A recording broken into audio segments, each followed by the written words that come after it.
ริวันทะกวยะสวันหารวันทะกววันนาวันทะกวสุขวันทะกวโห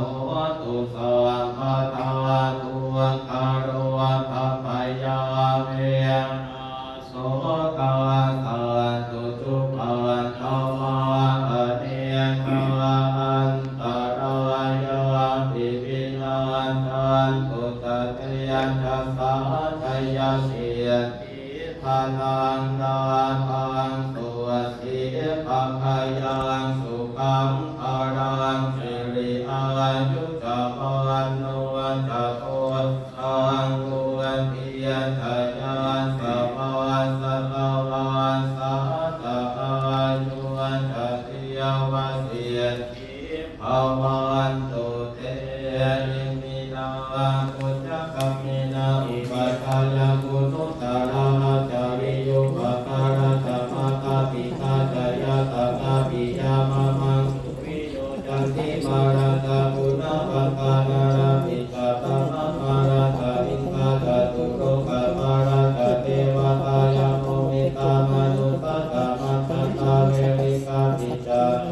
สัพพะทุเทวตุปุญญานิปะกตานิเมตุขังกติวิคังเตตุกิปังปะเปตังโอมาคังมินาปุญญาคัมมินาอินา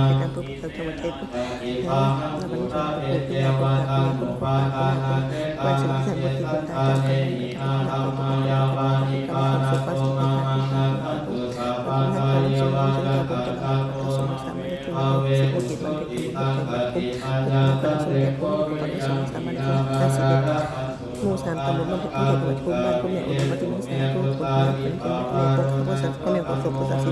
แล้วก็พระแม่ธรณีพระสัตว์ที่การทานพระพุทธนามพระสมเด็จพระพุทธกันพระแม่ยานางประจำวัดทุกขันเกิดมีบาดเจ็บทุกข์ได้ตกคนเป็นคนสมบูรณ์สาธุยะ